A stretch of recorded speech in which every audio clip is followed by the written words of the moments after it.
rancho ya llegó con el corazón. Mi rancho ya llegó con información. Mi rancho ya llegó de Colombia a Ecuador. Mi rancho ya llegó con el corazón. Un nuevo sol despertó, nuestro amigo agricultor. Preste mucha atención, mi rancho ya llegó. ¡Mueva! Invitados que aportarán conocimientos de calidad. Hoy amigo agricultor, técnicas y pasión que abrirá su corazón. Mi rancho ya llegó con el corazón. Mi rancho ya llegó con información. Mi rancho ya llegó de Colombia a Ecuador. Mi rancho ya llegó y te despertó. Mi rancho ya llegó, Jorge Pazmiño llegó. Mi rancho ya llegó con el corazón.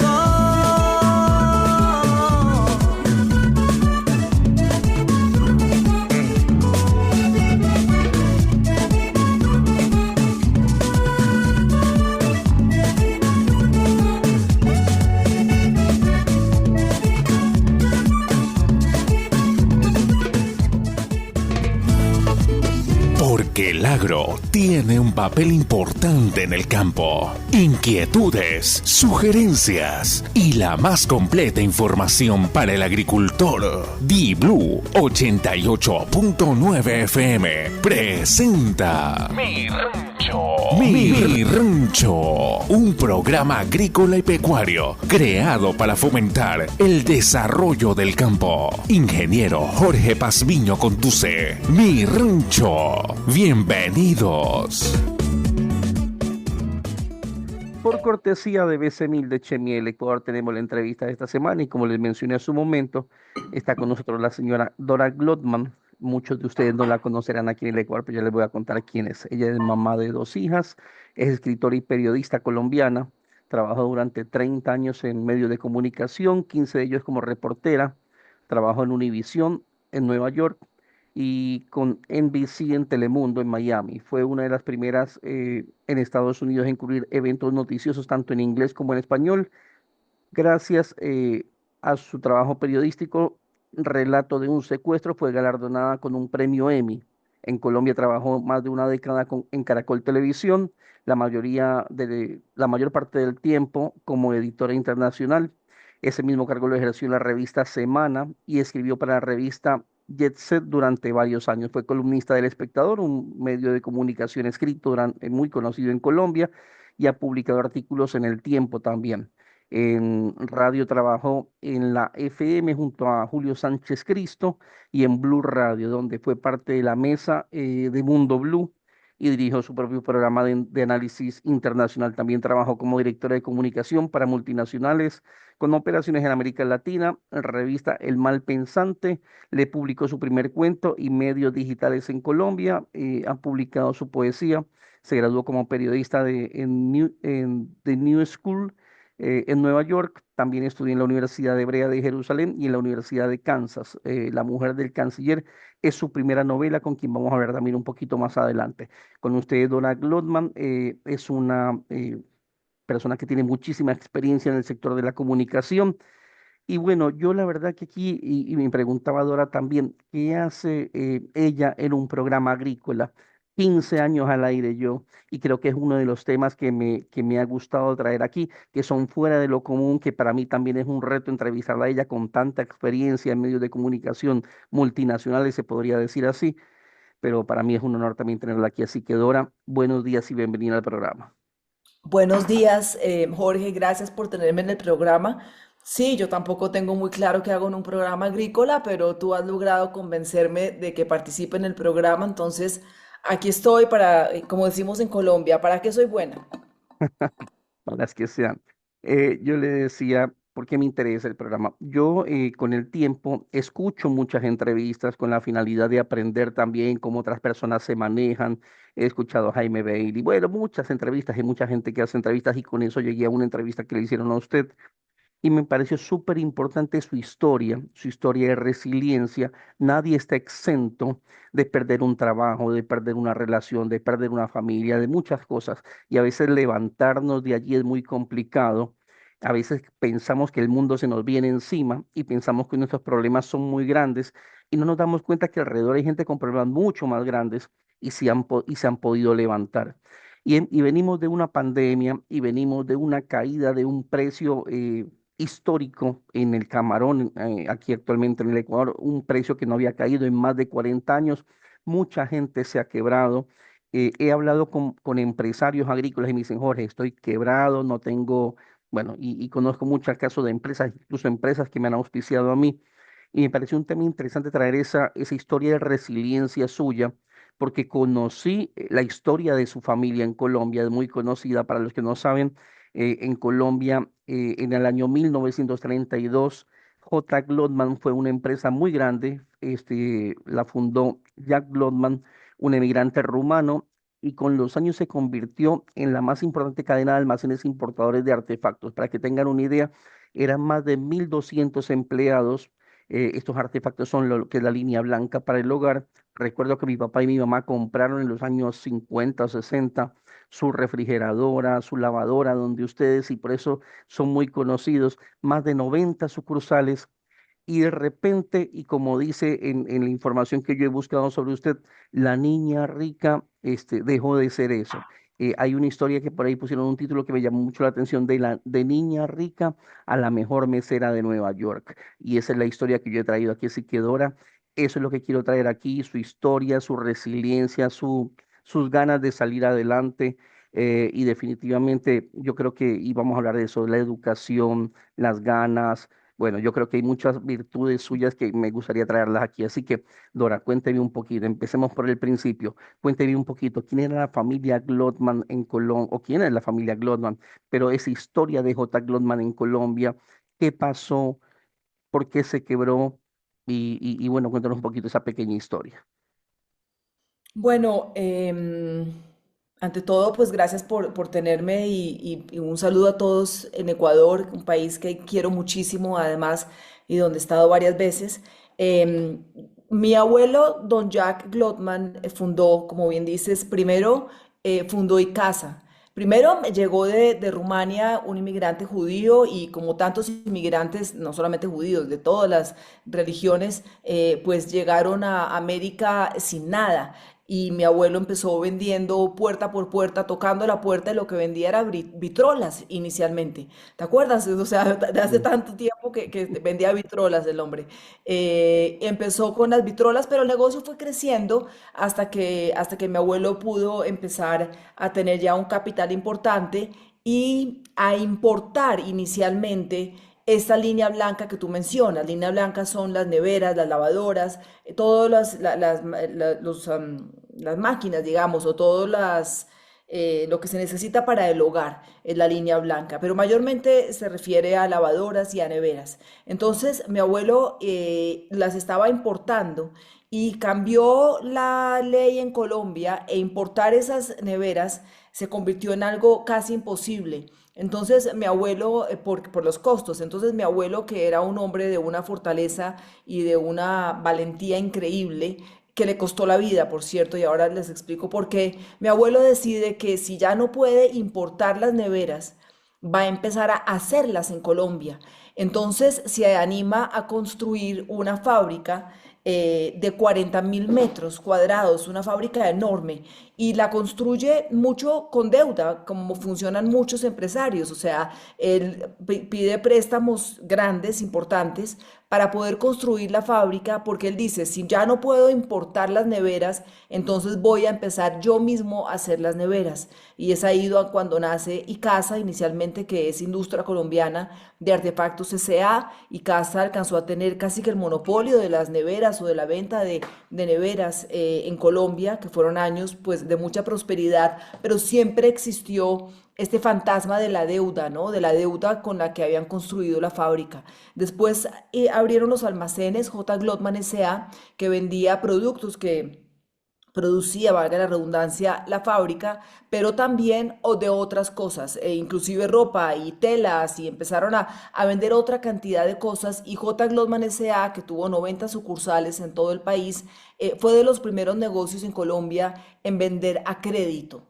Eso hizo que fuese muy popular. Y hay gente que siempre me dice, ay, yo me acuerdo que todos los domingos nos íbamos, la familia entera, porque abríamos los domingos, toda la familia entera, a pagar la cuota de lo que estábamos debiendo del televisor, porque era la única manera de tener un televisor, era comprándolo a crédito en J. Glotman, y eso fue parte del éxito de la compañía. Mi abuelo fue tal el nivel de estrés, Jorge, que manejó para poder sacar a flote sus sueños y su familia y ser ese gran empresario que llegó a ser, que murió a los 51 años de un infarto.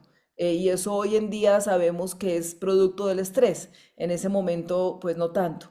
Las compañías quedaron como presidente y vicepresidente, presidente inicialmente mi tío Saulo, que en paz descanse, que tenía 25 años como presidente, y como vicepresidente mi papá, que tenía 21 años.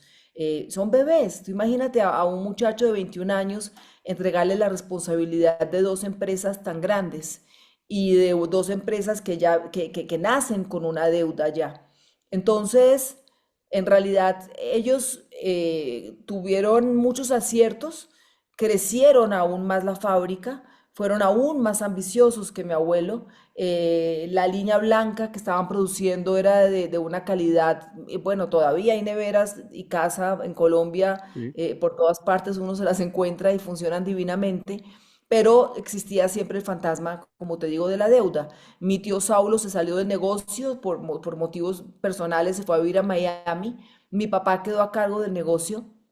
Y no sé si te quieres que te siga contando, porque ya ahí empieza eh, una época que fue maravillosa porque a mi papá le iba muy bien. Lo nombraron comerciante emérito, el presidente Belisario Betancur, era uno de los comerciantes sin duda y de los empresarios más poderosos del país, y además de los más inteligentes, de los más influyentes. Mi papá fue brillante, es brillante porque hoy vive y vive en Israel, y bueno, y hablamos todos los días. Brillante, pero había esta deuda y esa deuda siguió creciendo y esa deuda siempre existió, hasta que llegó un día donde pues lo alcanzó y la compañía se quebró. Se quebraron pues ambas, y Casa y J. Glotman. Esa es la primera parte y lo resumió muy bien usted. Me interesa también la segunda parte, o la traigo aquí por la segunda parte, esa historia de levantarse prácticamente de las cenizas. Yo leía, porque busqué mucha información sobre usted y he escuchado entrevistas sobre usted, y decía, en 1991, pocos meses después de la quiebra de las dos empresas, me convertí en mesera en Israel. ¿Por qué Israel? ¿Por qué mesera? Cuéntenos un poquito de eso. Bueno, para muchos, para los judíos, Israel es siempre nuestro hogar también, ¿no? O sea, Colombia es mi hogar, pero Israel es indiscutiblemente una patria que llevamos en el alma, los judíos y los católicos también, ¿no? De ahí venía Jesucristo. O sea, es una tierra muy cercana al corazón de algunos de nosotros con esta tradición judeocristiana. Cuando mi papá se quiebra, pues se ve obligado a irse de Colombia, y se tiene que ir de Colombia porque de lo contrario corre el riesgo de que lo metan a la cárcel. Y voy a ser honesta con eso, porque además tampoco es un secreto, pero ellos, cuando digo ellos es la junta directiva y quienes manejaban en ese momento J. Glotman, se habían acostumbrado a unos préstamos privados, a personas que les prestaban dinero, porque como la deuda era tan grande y crecía, entonces aunque le fuese bien a la compañía, pues ellos seguían obteniendo dinero como préstamo que pagaban a intereses muy altos.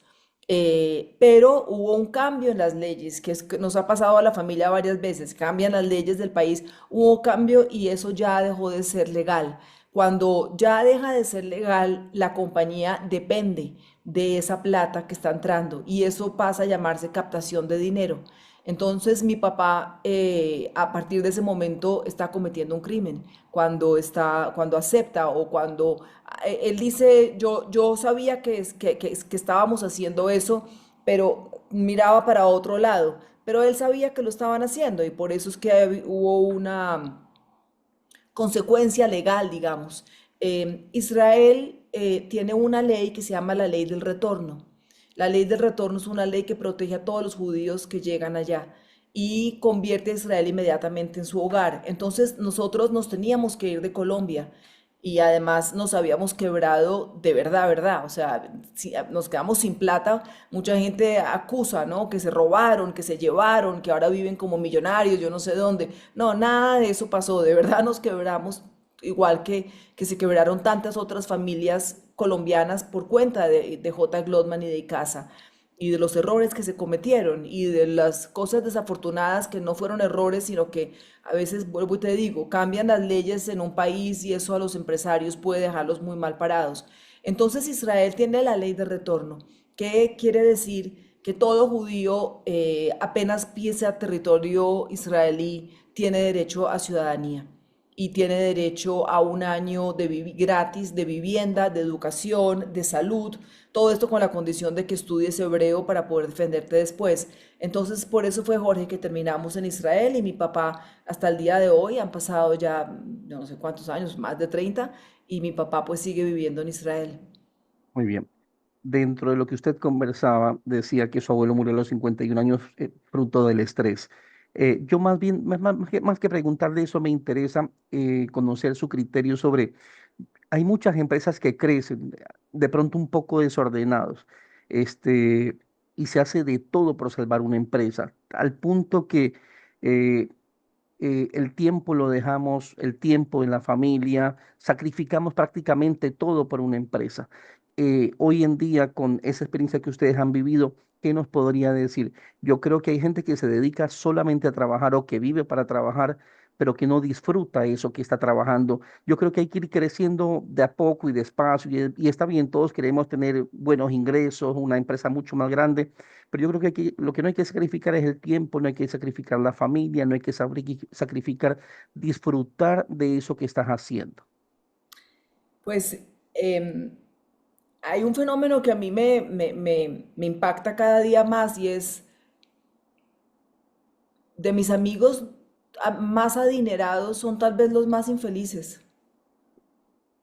Es verdad. Em, y asimismo, claro, uno no puede generalizar, ni vamos a caer en un cliché, ni nos vamos a decir cosas porque suenen bonito, pero la felicidad no pasa por la plata.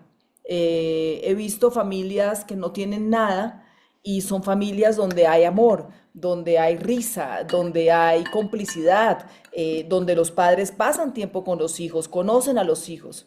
Asimismo, tengo conocidos muy adinerados con dolores profundos de abandono por parte de sus padres, porque estaban o ocupados trabajando o ocupados siendo parte de una vida y de una clase social que también va con muchas demandas en cuanto a actividades sociales y paseos y cócteles y comidas y almuerzos y cenas y todo lo que, ¿me entiendes? Yo me acuerdo de chiquita todo eso era lo que pasaba, ¿no? Nos criaban los empleados, nos criaron los empleados y hacía tantos otros conocidos míos. Entonces, yo creo que me gusta la frase, rico no es el que más tiene, sino el que menos necesita. Y hoy en día, después de haber vivido, pues ya soy una mujer grande, pero después de haber vivido esta quiebra de mi papá durante mi juventud, eh, y me puedo dar cuenta cómo cambian los valores, ¿no? Y qué pena que mi abuelo se sometió a tal estrés que yo nunca lo conocí. Qué pena que mi papá trabajó tantas horas por salvar la compañía que de chiquita lo vi muy poco. Entonces, creo que la ambición hay que también medirla y uno preguntarse qué es lo que quiere en la vida. ¿Quieres ser millonario y pasar a la historia como alguien que fue millonario? Bien. Pero si quieres una vida un poco más espiritual, un poco más de familia, una vida un poco más rica desde adentro, no creo que la plata sea el camino o sea, claro, qué bueno tenerla, siempre es mejor tenerla que no tenerla, pero llegar a extremos de una ambición que pone en riesgo la unión familiar, por ejemplo, creo que ese es un límite que uno debería cuestionarse. La cosa que usted comentaba, su papá, bueno, vinieron los éxitos, reconocimientos, el título del comerciante del año, la medalla al mérito industrial por parte del presidente de la República. Todo eso es muy bueno, pero yo también creo, y lo he visto aquí en Ecuador, que eso hace aún más difícil aceptar que tienes un problema.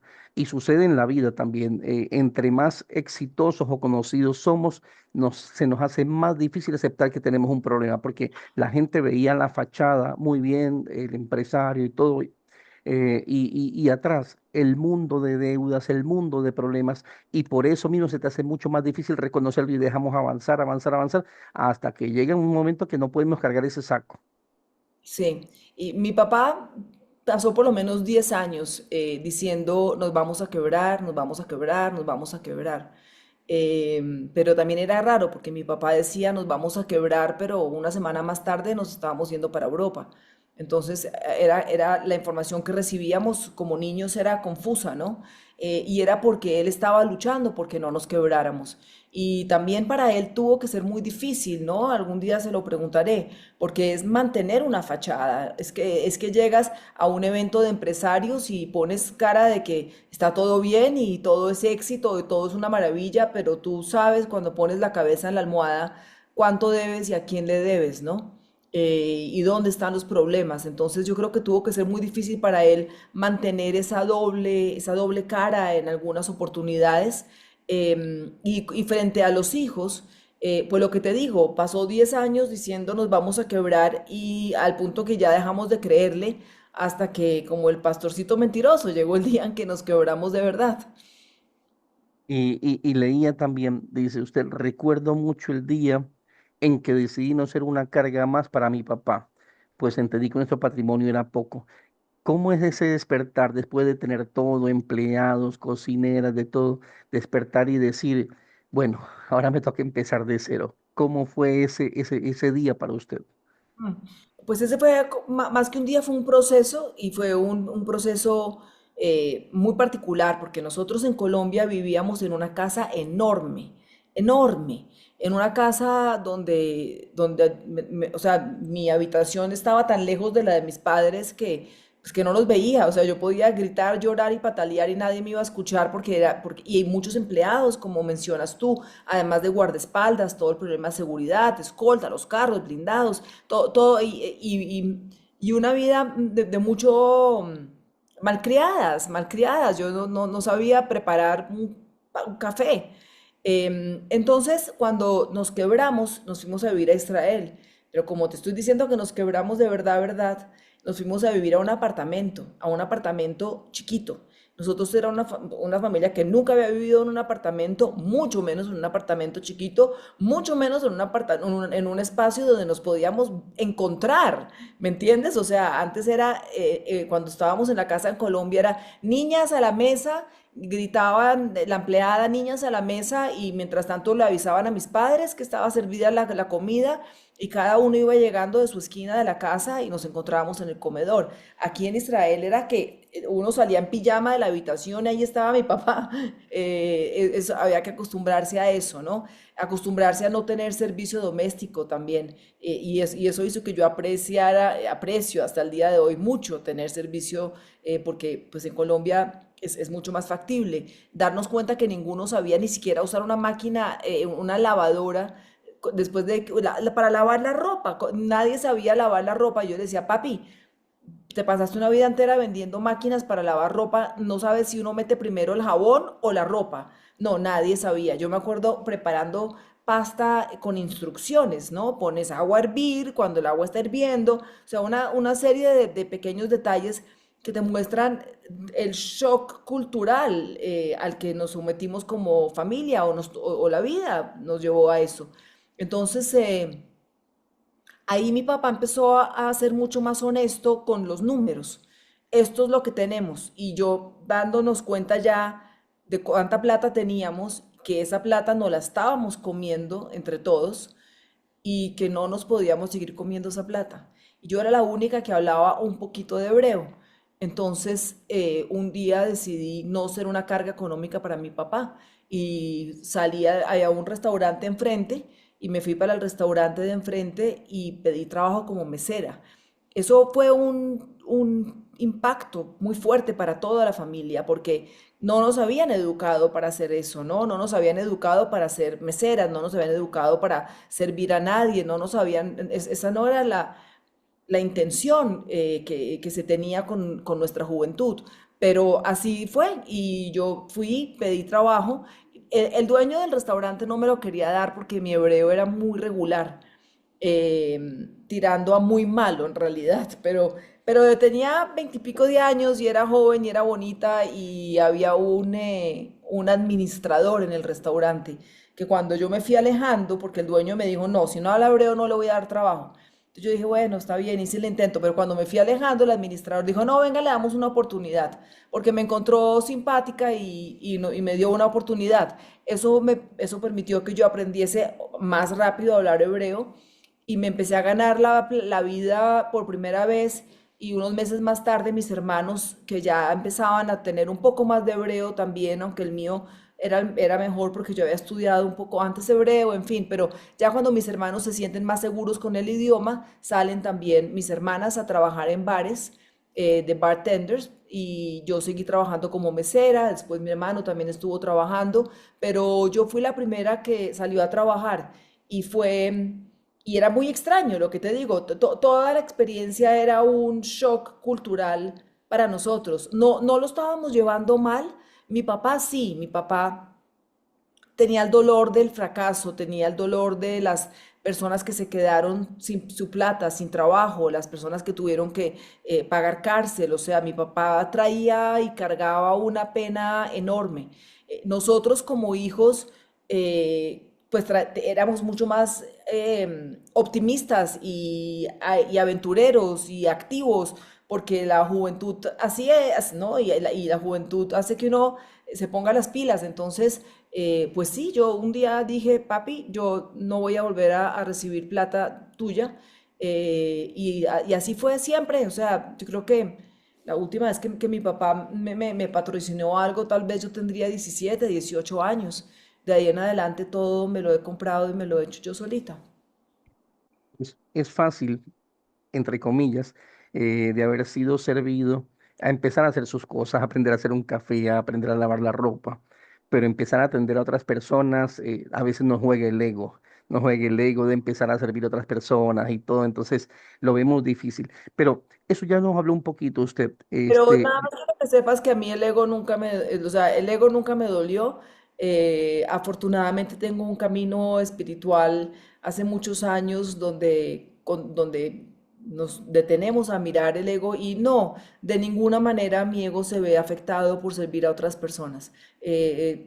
Todo lo contrario, me parece que lo hago súper bien. no, no, y no me refería a usted, digo, a nosotros, poniéndonos en su lugar. A veces nos juega el ego porque no puedo hacer tal cosa. Quiero ir a trabajar, pero no lo haría en eso, buscaría otro tipo de cosas. Ahora, hablando de su papá, porque yo llevo como que una crónica de lo que sucedió. Su papá en algún momento pensó en el suicidio y traigo este tema aquí porque he escuchado muchos problemas muchos programas, perdón, de la depresión, del suicidio, y todavía no entendemos que esa es una enfermedad que está. Yo poco lo he dicho aquí, pero yo perdí uno de mis sobrinos por este tema del suicidio, por la depresión, un jovencito de 18 años y no lo entendíamos. Y de pronto nosotros hemos sufrido de depresión en algún momento, pero no sabíamos que era depresión, pensábamos que estábamos tristes o algo así. Y dice que en algún momento pensó en el suicidio, pero él vio a sus hijos reaccionar y enfrentar la vida con dignidad y quiso vivir por él y por ustedes. Y esto lo traigo a colación porque es muy normal hoy en día hablar de la depresión y cuando alguien está así, muy poco tratamos de entenderlo o hacemos algo por entenderlo. Más bien, si es que es un hijo, si es que es un familiar, levántese, no sea vago, no sé qué, no sé cuánto, y no entendemos esos problemas que hay aquí. ¿Cómo usted ve hoy en día esos problemas?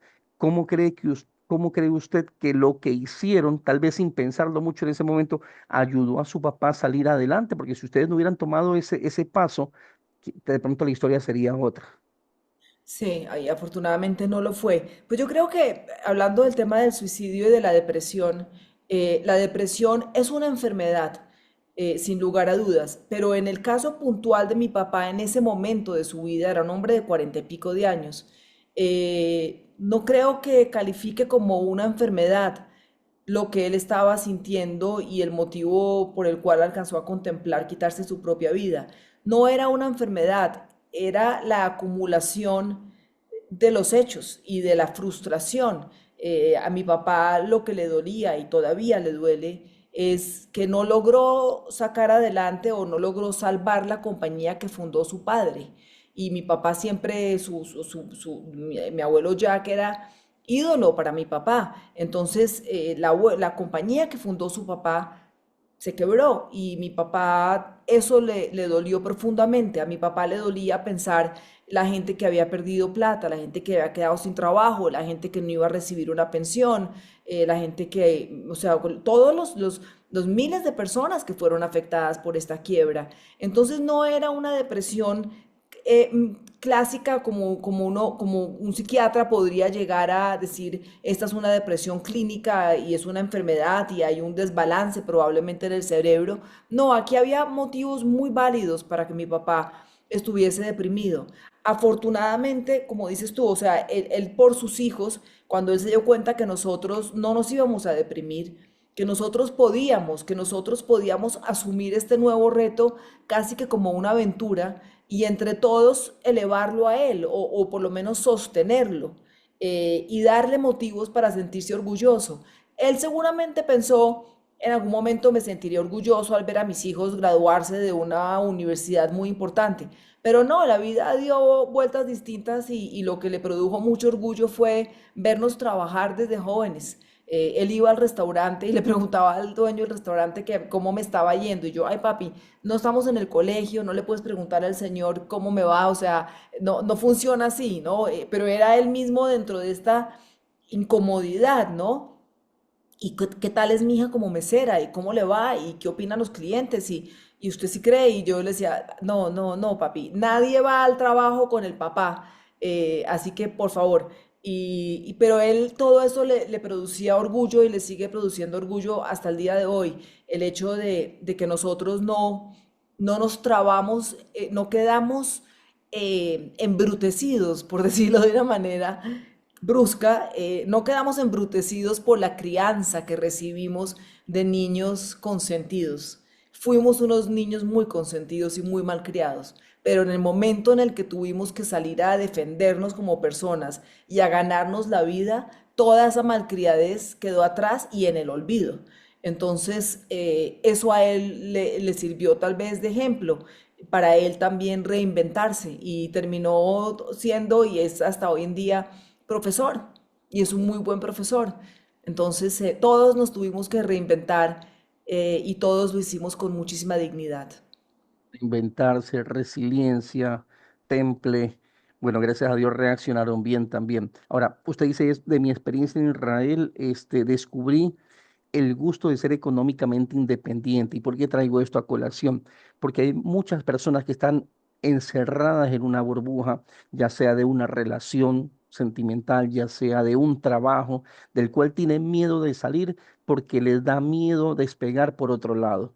Eh, Cuando ese gusto de ser económicamente independiente, a veces nos quedamos en una relación porque pensamos que si no, que si salimos de allí, ¿qué vamos a hacer? Y hay muchas cosas por hacer. Más aquí en Latinoamérica, que es un poco más fácil las cosas. En Europa es un poco más complicado que el permiso de trabajo y tantas cosas más. Pero al menos en Ecuador, siempre decimos que estamos sentados sobre una mina de oro y no lo sabemos. Y tal vez en toda Latinoamérica es así. Pero qué gusto le dio ese de ser económicamente independiente. Y no solamente eso, sino de ya ser una carga menos para la familia.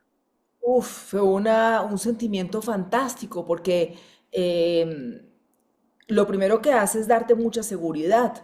Lo primero que es uno darse cuenta que uno solito puede pagar su mercado, su arriendo, su transporte, sus servicios. Entonces eso empieza a fortalecer la autoestima, a sentirme más persona, a sentirme más mujer, a sentirme mucho más libre.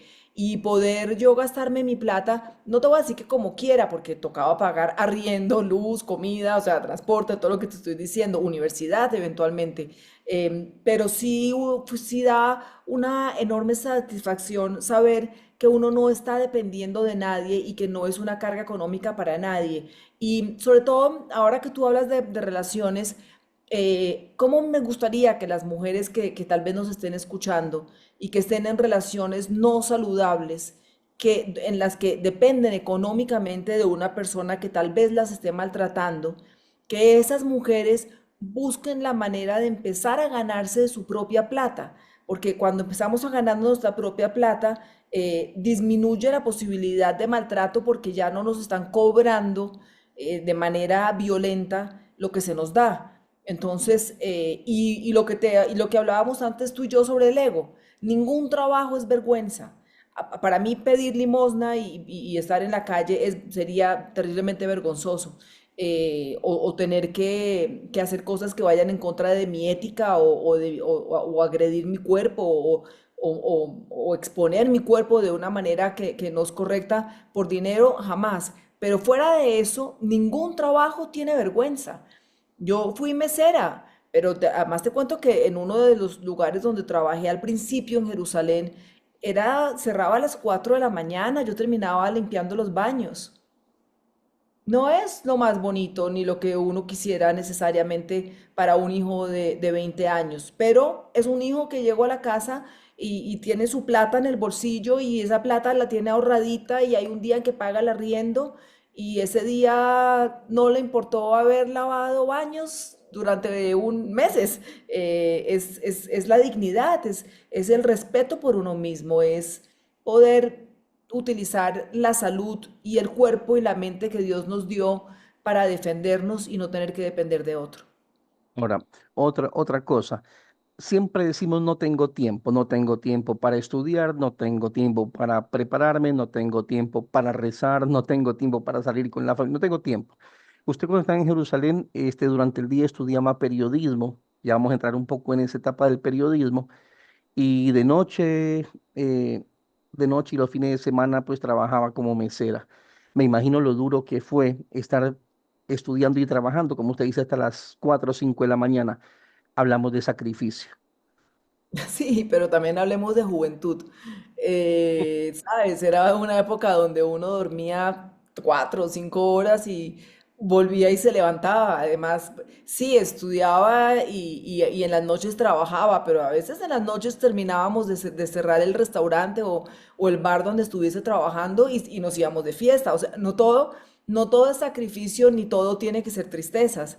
Sí, nos iba a los meseros y con los de la cocina y con los dueños del restaurante en Jerusalén era aún más interesante porque los de la cocina eran todos palestinos, y ahí había un grupo bonito de amistad entre quienes estaban en la cocina, los que estábamos en el comedor trabajando y se creaban amistades y después de eso salíamos a conversar. Entonces no todo tiene que ser tristeza ni todo tiene que ser tan difícil, pero uno hace rendir el tiempo y las circunstancias lo obligan a hacerlo rendir. Había muy poquito tiempo para descansar, pero vuelvo y te digo, era una mujer muy joven, muy activa y no recuerdo, digamos que el que me quería ver llegaba hasta donde yo estaba.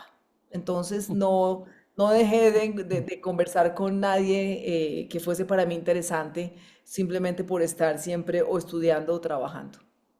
Ahora, luego se fue a Manhattan, ya sale de Jerusalén, se va a Manhattan, dice, llegó con $220 en el bolsillo y bueno, y tuvo la oportunidad de que le ayuden familiares de su mamá, amigos de su mamá, perdón, para que le den hospedaje y pueda ser un poco más llevadero el tema, pero llegar al punto de atender a gente muy famosa como Mick Jagger, Rey Juan Carlos, Reina Sofía, Jennifer López, Bill Clinton, entre otros. Cuando ustedes estaban a un nivel prácticamente de ellos, ustedes comían en los mismos locales donde ellos se alimentaban y después empezar a atenderlos a ellos. ¿Cómo fue este choque? Em, pues yo digo que lo que me hizo a mí ser una muy buena mesera es justamente lo que tú acabas de decir. Como yo también en épocas de bonanza, por decirlo así, cenaba en los mismos restaurantes y tenía los mismos viajes y el mismo estilo de vida. Entonces yo sabía lo que era ser bien servido.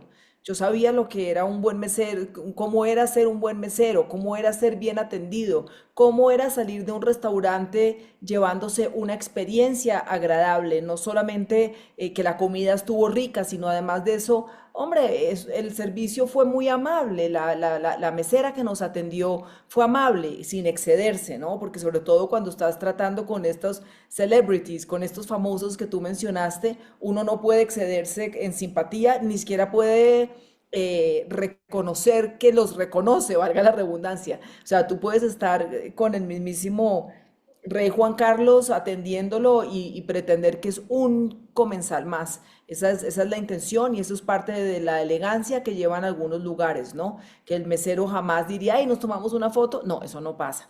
Tú simplemente eres absolutamente profesional. Pero yo creo que el haber sido tan bien atendida, no solo en mi casa cuando chiquita, porque pues nos criamos con muchas empleadas, pero además con unas mesas muy bien puestas, con unas vajillas preciosas, con una mamá que siempre estaba pendiente de los modales, de cómo te sientas, de cómo comes, de cómo te mueves.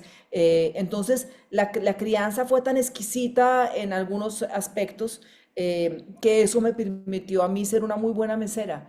Estoy orgullosa de eso. Yo de verdad sigo creyendo que tuve que haber sido las mejores meseras colombianas en Nueva York en ese tipo de restaurantes, porque yo solamente en Nueva York trabajaba lo que se llama fine dining, es decir, restaurantes de alta gama, restaurantes elegantes, restaurantes los más costosos de la ciudad. Por eso la lista de gente que ves ahí no era propiamente, no estaba sirviéndoles hamburguesas, estaba siempre trabajando en restaurantes muy, muy lujosos y lo disfrutaba, cantidades. Ahora, usted dice, las propinas me permitieron pagar la carrera que estudió, de haber sido una de las mejores meseras colombianas, lo que usted dice, de trabajar en restaurantes de alta cocina, pero esto lo traigo a colación porque nuestros papás o nosotros a nuestros hijos siempre le decimos, cualquier trabajo que hagas tienes que ser el mejor. Y usted dijo, yo no simplemente voy a ser la mesera, sino que voy a ser la mejor mesera que hay aquí. ¿Qué importancia tiene eso? Porque todos quisiéramos que nuestros hijos estén en multinacionales o empresarios o qué sé yo, pero cuando tienen la oportunidad de estar en otro trabajo, a veces lo minimizamos nosotros mismos, sea lo que sea, seas barrendero, seas, no sé, cualquier trabajo que haya, tienes que ser el mejor. Pues yo no sé si ser el mejor o no. Mi filosofía es hazlo lo mejor, de la mejor manera que tú puedas hacerlo. Yo soy mamá de dos niñas chiquitas y siempre les digo, acuérdense, si lo vamos a hacer, lo vamos a hacer bien. Entonces, no me comparo con otros en que si soy mejor o no mejor. Me estoy constantemente retando a mí misma. Si hoy hice algo que quedó bien, mañana lo puedo hacer un poquito mejor. Eso también va muy de la mano de la filosofía del misticismo judío, de la Kabbalah, pero eso sí nos toca hacer otro programa para hablar de misticismo algún día, pero en la Kabbalah, en el misticismo judío se cree mucho eso, ¿no? El tikkun. Todos los días yo puedo ser una persona mejor, todos los días puedo aprender algo que no sabía. Entonces, estoy compitiendo contra mí misma, contra mi propia capacidad. Yo empecé, como te dije, en algún momento en restaurantes en Tel Aviv, en Jerusalén, pero sobre todo en una época en Tel Aviv, que fue donde a las 4 de la mañana estaba limpiando baños. Pero después terminé en restaurantes en Nueva York, donde solamente atendía a los clientes más importantes. Y el reto no era contra otra persona, el reto era contra mí misma. ¿Cómo es que voy a hacer que cada día sea mejor? Y pasaban cosas divertidas que, por ejemplo, me levantaba a las 3 de la mañana y quedaba sentada en la cama. Yo, miércoles, se me olvidó la copa de vino tinto que pidió la mesa 5. ¿Me entiendes? Como que te quedabas con la obsesión de por qué no fue más limpio mi trabajo. Y el trabajo no consistía en ni salvar el mundo, ni ser la periodista que fue después. No, simplemente no puedo creer que la mesa 5 pidió una copa de vino tinto y se me quedó servida y otro mesero tal vez la llevó, pero mañana eso no me puede volver a pasar. Y así es como uno va mejorando todos los días. Ahora, si bien es cierto, usted dice, nos criaron las personas que nos cuidaban, guardaespaldas y todo, aquí se ve mucha ética familiar, se ve mucho el valor de la educación, se ve mucho trabajo, se ve mucho el soñar en grande, y el levantarse cada vez que uno se cae. Esto nos deja definitivamente una experiencia y es la experiencia que yo quiero dejar aquí finalmente en el programa, que vean que todos tenemos problemas, que detrás de una fachada hay tantas cosas, así como las ha tenido usted. Nosotros también hemos tenido caídas, tal vez un poco más pequeñas, pero frustrantes. Nos hemos dado contra el piso y nos hemos vuelto a levantar. Vámonos a la parte ya de que usted empieza a trabajar como periodista. Usted llega a Miami a trabajar en Univision. Usted buscó la oportunidad, nadie la recomendó, a pesar de que tenía ese tipo de invitados, perdón, ese tipo de clientes que la visitaban, nunca se valió de eso, nunca le dijo nada. Más bien usted armó su demo, que le llamamos así su demo, para presentar su trabajo con un cheque que le dejó un amigo, un amigo suyo de algo así como $2,000 para poder hacer un demo medio presentable y presentarlo en Univision y llamar por teléfono y preguntar hasta encontrar, o sea, buscar la oportunidad. Aquí hablemos de eso, o sea, ya estudiaste, ya te levantaste, ahora busca esa oportunidad. ¿Qué tan difícil puede conseguir esa oportunidad? Bueno, yo tuve mucha suerte, la verdad que Dios estuvo de mi lado en ese momento porque lo que yo hice fue en Estados Unidos en esa época y seguramente todavía también, 411, 411 era para información, ¿te acuerdas? Entonces uno marcaba 411 información. Entonces yo marqué 411 información, descarada, o sea, descarada, eh, Atrevida. atrevida. Yo, sí, el teléfono de Univision, por favor, en Nueva York, de Univision. Entonces, buenas tardes, Univisión. Si me pasa noticias, por favor. Sí, mucho gusto. Entonces me pasan buenas tardes, noticias Univisión. Si me pasa al director del noticiero y la niña me lo pasó. Y la niña pasó al director del noticiero y el director del noticiero, donde quiera que esté, qué hombre tan maravilloso, no tendré nunca, es Camilo Pombo, un español. Entonces el director del noticiero, y yo era mesera todavía, ¿no? Entonces el director del noticiero, que sí, mucho gusto, Camilo Pombo, le dije, es que yo tengo un demo tape porque ya terminé de estudiar en la universidad y yo tengo un demo tape y quiero mostrárselo. Y me acuerdo perfectamente, él me dice, ¿qué edad tienes? Y le dije, 24. Y me dice, claro, guapa, yo también tuve 24 años y estuve buscando alguna vez trabajo. Te recibo el miércoles a la 1 de la tarde. Cuando yo no, la plata para hacer el demo tape no me alcanzó para editarlo. Entonces yo lo puse, todavía estoy hablando de la época de los cassettes, ¿no? Entonces yo lo tenía puesto de tal forma que tú le ponías play y salía el pedazo, los 3 o 4 minutos donde yo salía más impecable porque no había plata para editarlo. Entonces yo le dije, Camila, no, señor Pombo, ¿no? Señor Pombo, mucho gusto y tal, no sé qué. Aquí está mi demo tape, entonces por favor usted lo pone, pero no, pero usted apenas lo ponga, le pone play, no le vaya a poner. Y él lo primero que hizo fue ponerle rewind, o sea, para atrás. Y yo, pero ¿cómo así que por qué lo puso para atrás? Y me dijo, que esa es otra que me acuerdo, es que ese fue un momento muy importante. Me dice, porque a mí no me interesa ver cómo reaccionas cuando se te aparece la Virgen. Yo quiero ver cómo reaccionas cuando te va mal y te caes. Porque en televisión uno se cae. Caerse es que yo estoy al aire, o yo soy Dora Glotman reportando desde, y me olvido desde dónde estoy, y ahí me caigo, y ahí me puedo confundir, y puedo, pero cuando uno es bueno en comunicaciones, ahí mismo te levantas. Entonces yo me caía y volvía y me levantaba, me caía y me volvía y me levantaba, y por eso fue que me contrató. Nunca vio la parte donde no me caí, solamente era entretenido viendo cómo era que yo me equivocaba y volvía y me levantaba, me equivocaba y volvía y me levantaba. Entonces me dijo, ya quedas contratada solo por eso. Ahora tienes la primera pausa. Dora Glomán fue corresponsal de Sábado Gigante en Nueva York, 28 años en televisión, pasó por Caracol Televisión, como ya lo mencionábamos, Telemundo, Univisión, columnista del Tiempo, El Espectador, bueno, una vida completa. Antes de hablar de su obra, vamos a la primera pausa y vamos a retornar con la segunda parte del programa. ¿Le parece? Entonces recuerda esa importante mención de Agroideo Rentabiliza y sostenibilidad para tu agronegocio. En Agroideo transformamos los agronegocios con un enfoque integral en lo técnico, comercial, logístico y financiero, impulsando la agricultura ecuatoriana hacia un futuro más rentable y sostenible. Usamos tecnología avanzada como la agricultura de precisión 4.0, biotecnología y herramientas digitales para mejorar la productividad y fomentar prácticas regenerativas que optimizan recursos y mejoran la calidad de vida agrícola. Llama a Agroideo al teléfono 099-233-1574, 099-233-1574 y transforma tu campo hoy. Chemi Ecuador, productores bananeros, les presentamos Creator de Chemi Ecuador, tu aliado contra la cigatoca, el fungicida orgánico que ataca los hongos desde la raíz, es amigable con el operario y con el medio ambiente, protege y potencia tus cultivos con Creator. Descubre más en www.chemicolor.com. Chemicolor innovando en la producción bananera. Vamos a la primera pausa y retornamos con más del programa. Información de último minuto. Si está buscando que su ganado se preñe más rápido, engorde más y dé más leche, la sal mineralizada de Somex es la mejor opción. Elija para su ganado solo lo mejor. Somex tiene productos para cada etapa productiva de su animal. Encuentre sal mineralizada Somex en su almacén de confianza.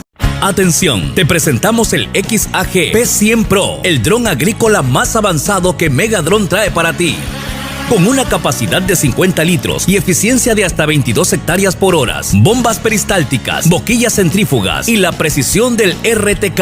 Ahorras tiempo, aumentando tu rendimiento. Visítanos en Guayaquil, Avenida Juan Tan Camarengo y Jerónimo Avilés, Edificio Megaprint. Síguenos en Instagram como @megadron_Ecuador o llámanos al 096-778-1093. Somos distribuidores exclusivos a nivel nacional y contamos con la garantía de XAG. Si dices que escuchaste esta mención, obtendrás descuentos especiales. Compadre, llegó la semilla de maíz que lo tiene todo. ¿Y cuál es esa maravilla? La de Calp 8023 de Bayer, distribuida exclusivamente en Agritop. Esta semilla viene con la tecnología Acelerón, tratamiento incorporado a la semilla de maíz que genera un arranque poderoso y crecimiento parejo desde el inicio. Maíz con arranque de campeonato. Así es, grano amarillo, mazorcas de hasta 18 hileras, excelente sanidad, vigor y rendimiento top. De Calp 8023 está revolucionando el campo ecuatoriano. Más productividad y calidad para tu cosecha. Agricultores, no lo piensen más. Siembren de Calp 8023. Siembra innovación. Cosecha éxito. Agritop, nutriendo sueños. Cosechando resultados.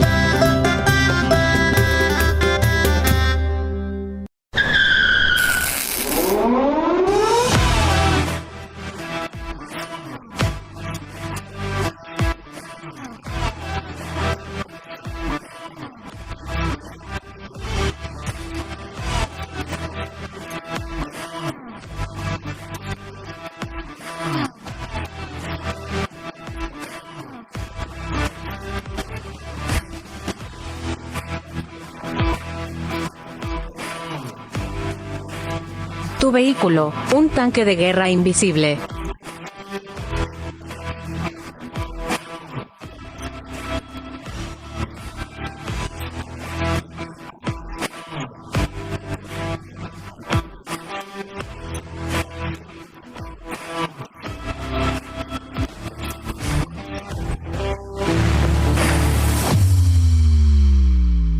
¿Qué hay, compa? ¿Cómo va con su cultivo? ¿Ya no le dan problema esas larvas de gusano cogollero? Para nada, compa. Ni crecen ni se mueven. ¡Ah, caray! ¡Ah, caray! No. Combaray, el insecticida que combina 2 ingredientes activos complementarios y actúa por contacto, ingestión e inhalación, controlando el barrenador en arroz y el gusano cogollero en maíz. El gusano cogollero cae porque cae Combaray, un producto de Avgust. Juntos crecemos bien. Encuéntralo en nuestros distribuidores autorizados a nivel nacional. Continuamos con el programa. Está con nosotros Dora Glotman. No me alargo mucho porque el tiempo me está quedando corto. Dora, antes de hablar de su libro, vamos a las preguntas y respuestas. Preguntas y respuestas muy rápidas. Un ping-pong vamos a jugar aquí para conocer un poco más de su personalidad. ¿Qué personaje histórico admira Dora? Golda Meir. ¿Cuál es el mandamiento más difícil de cumplir para usted? Con una palabra. Tal vez no desear el hombre del prójimo. ¿Qué extraña su niñez? No tener de qué preocuparme. En 3 palabras, ¿cómo se describe?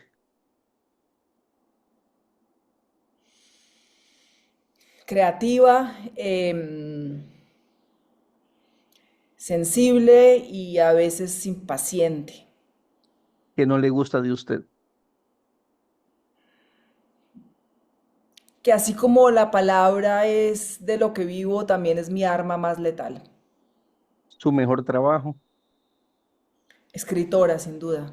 su peor trabajo, Lavar baños en Tel Aviv. su peor miedo, Que le pase algo a mis hijos. lo más importante que ha hecho en su vida hasta el momento, Tener 2 hijas. que no perdonaría, Que me las maltrataran. la última vez que lloró, Esta mañana. su cantante favorito, Andrés Cepeda. que ha hecho por amor, Uf, el ridículo. su amor platónico, Barack Obama. su apodo, Doration. qué alimento no puede faltar en su cocina, El arroz blanco. qué hizo con su primer sueldo, Pagar el arriendo. si no fuera escritora, ¿qué le hubiera gustado ser? Masajista. Uy, la contrato. ¿Cuál fue Soy su buena. primer Ah, Soy buena masajista, me gusta. a mí también, a mí también. ¿Dónde fue su primera cita? ¿Romántica? Sí. Eh, en Israel. ¿Cuál fue su primer carro? Eh, como no me acuerdo mucho la marca que se llamaba Lily. Todos mis Ya, carros tienen nombre y el primero le puse como nombre Lily y era como un Mazda, era una cosa chiquita, no era nada así extraordinario, pero se llamaba Lily. ¿qué es lo primero que le mira a un hombre? Los ojos. ¿Con quién le gustaría tomarse un café? En este momento con Elon Musk, porque debe tener unos cuentos buenísimos, porque ahora que está odiando a Trump y quiere contarlo todo, hoy me tomaría un café con Elon Musk, ¿Con quién no le gustaría encontrarse en el ascensor? con Donald Trump. Si le quedan un solo día de vida y puede pasarlo con una persona viva o muerta, ¿quién escogería? ¿Una sola persona? Sí, una sola persona. Probablemente mi hermana melliza. ¿Le gustaría hacerme alguna pregunta para que se desquite de las que yo le hice? ¿Por qué le gustan los masajes? Ay, eso no le puedo contestar públicamente. Muy bueno. Antes de irnos, cuéntenos un poquito. La mujer del canciller, un libro que usted ha escrito y que es muy famoso, muy conocido. Lo venden en Ecuador, está en las librerías en Ecuador, así que por favor apoyen a esta escritora naciente. ¿Cómo nace ese libro? Me buscaron de Penguin Random Publishing House para que escribiera la historia de mi vida, como me buscaste tú para que te la contara este pedazo. Y yo dije que no, a ti te dije que sí, a ellos les dije que no iba a contar la historia de mi vida porque en el camino son muchas las heridas que se pueden abrir, pero que me gustaría escribir una novela erótica. Me gusta escribir erotismo, el erotismo es muy bello, el erotismo es una forma de arte lindísima que muestra la sexualidad de una manera artística, si se quiere, ¿no? Y nos aleja de la pornografía, el erotismo es muy bello. Entonces yo le propuse a Penguin Random una novela erótica y también llevo muchos años pensando sobre las mujeres, nuestros derechos, nuestras responsabilidades, nuestra sexualidad, nuestras represiones. Entonces esta novela me permitió contar todo eso que quería y armar un mundo donde yo pudiese expresar esos deseos de las mujeres que a veces nos piden que callemos. Súper bueno. ¿Dónde la pueden encontrar en Ecuador? En donde tenga, en todas las librerías en realidad, porque en las más grandes, digamos, porque Penguin Random pues es una casa editorial de talla mundial, está basada en Londres Está en el mundo entero y en todos los lugares donde tengan libros de Penguin encontrarán La mujer del canciller. También lo pueden comprar, ¿no? Lo pueden oír, está en audiolibro, lo pueden oír buscándolo por Amazon, lo pueden leer en Kindle, lo pueden mandar a comprar por cualquier portal, inclusive por la página de Penguin o por la de Amazon. Conseguir el libro es muy fácil. Es un libro corto, es un libro muy sencillo de leer, no tiene un vocabulario sofisticado ni nada, porque yo quería llegar a la mayor cantidad de gente posible, y es una novela erótica sobre el despertar sexual de la mujer del canciller. Chévere. Dora, estamos llegando al final del programa, me queda un solo minuto. Soy un agrónomo, yo no soy un periodista haciendo entrevistas, hablo siempre de agro. Aquí quise traer otra cosa, es un reto para mí entrevistarlo a usted. ¿Cómo se sintió? ¿Qué le llamó la atención? ¿En qué me equivoqué? Con toda su experiencia, dígamelo. No, no creo que te equivocaste en nada. Me llamó la atención que hiciste la tarea de investigar quién era y aprecio mucho eso porque hay periodistas que llegan a una entrevista sin tener ni idea de con quién están hablando y en ese proceso desperdician una gran oportunidad y tú no la desperdiciaste porque venías preparado. Entonces te felicito por eso, por haber hecho la tarea. Y volvemos a lo mismo. Si uno va a hacer algo, hágalo bien. Y no estamos hablando de agro, sino de otro tema distinto, pero te tomaste el tiempo de estudiarlo y se notó y me hizo sentir cómoda eso, el no tener yo que arrancar de cero a contar mi vida, sino que me ayudaste y la contamos entre ambos. Pero su despedida final.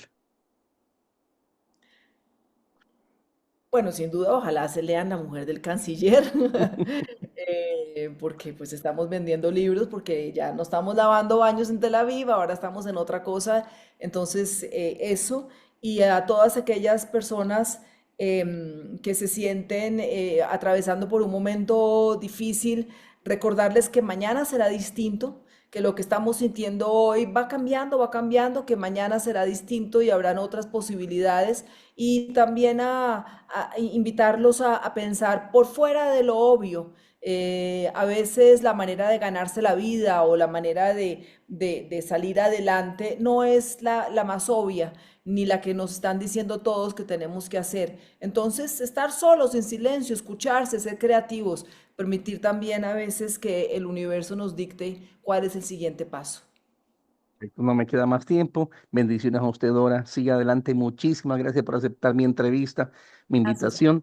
Y pues yo creo que seguimos en contacto. Hay muchas cosas de qué hablar, definitivamente. Pero ¿sabes qué? Lo último que quiero decir, gracias a los que trabajan en el agro. De no ser por ustedes, en las ciudades no comeríamos. Así Entonces, es. muchas gracias por su trabajo.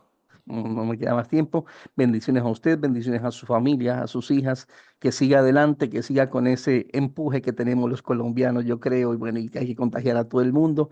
Bendiciones a toda la gente que me está escuchando y si Dios quiere me escuchan la próxima semana. Información de último minuto. Somex tiene suplementos minerales para cada una de las etapas de vida de su ganadería. Para que su ganado dé más leche, Calci Leche 15. Para que engorde más rápido, Bovimin. Para que sus destetos no pierdan peso, Somex Destetos. Encuentre estos productos en el almacén Agroveterinaria y elija para su ganado solo lo mejor. Somex. Atención, te presentamos el XAG P100 Pro, el dron agrícola más avanzado que Megadron trae para ti. Con una capacidad de 50 litros y eficiencia de hasta 22 hectáreas por hora, bombas peristálticas, boquillas centrífugas y la precisión del RTK. Ahorras tiempo, aumentando tu rendimiento. Visítanos en Guayaquil, Avenida Juantán Camarengo y Jerónimo Avilés, Edificio Megaprint. Síguenos en Instagram como @megadron_Ecuador o llámanos al 096-778-1093. Somos distribuidores exclusivos a nivel nacional y contamos con la garantía de XAG. Si dices que escuchaste esta mención, obtendrás descuentos especiales.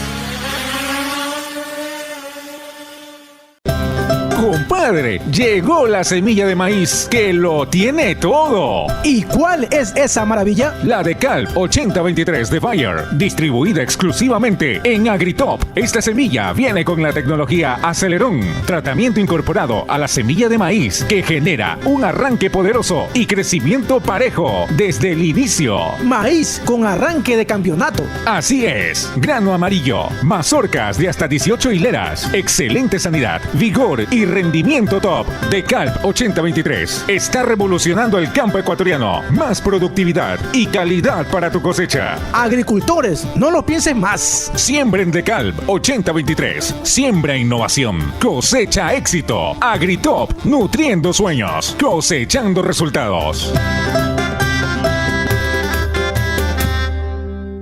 ¿Qué hay, compa? ¿Cómo va con su cultivo? ¿Ya no le dan problema esas larvas de gusano cogollero? Para nada, compa. Ni crecen ni se mueven. ¡Ah, caray! ¡Ah, caray! No. Con Baray, el insecticida que combina 2 ingredientes activos complementarios y actúa por contacto, ingestión e inhalación, controlando el barrenador en arroz y el gusano cogollero en maíz. El gusano cogollero cae porque cae con Baray, un producto de Avgust. Juntos crecemos bien. Encuéntralo en nuestros distribuidores autorizados a nivel nacional.